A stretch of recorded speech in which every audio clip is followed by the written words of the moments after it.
Many people like to start out their day with a fresh cup of coffee, but I, for one, have always been a hot tea drinker. And throughout the years, I have had many great cups of tea that I've made and not so good ones. Today I'm going to teach you, through my trial and errors, the best way that I know how to make a cup of hot tea.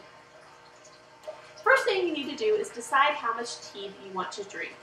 Today I decided to make 3 cups of tea. And the basic rule of thumb is 1 tea bag is equal to 1 cup of water.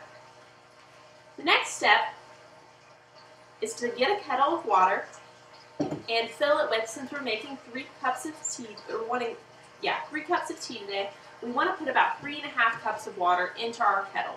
Since water evaporates and we run the chance of some water evaporating, we want to make sure we have more than enough than when we're boiling it. I've already boiled my water, and you want to boil it depending on if you have loose tea or tea bags.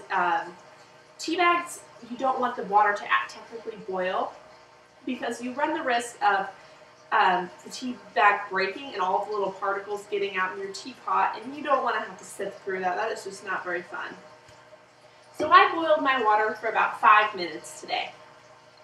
While that was going on, I filled my teapot rather, with 3 tea bags awaiting the water. And once the water was done,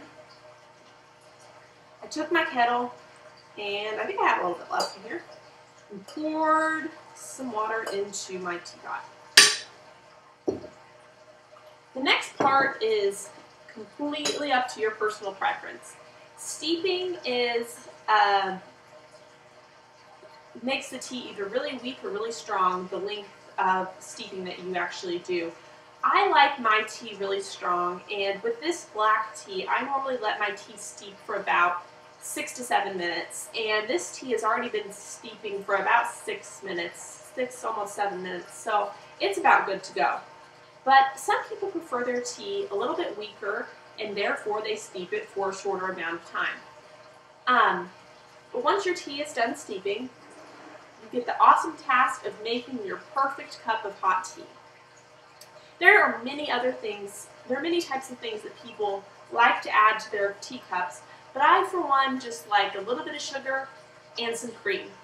And again, it's a personal preference thing, what you like. Some people don't like anything in it.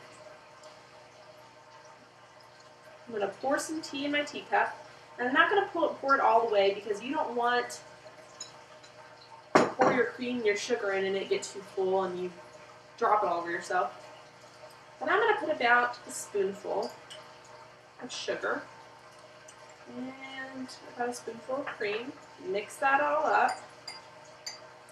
And now comes the exciting part, to see if you actually succeeded in your great tea making skills. Let's see. I succeeded. I hope that this has helped inform you a little bit more on how to make a great cup of tea, and the next time you make it, you enjoy it more than usual. Thank you for listening.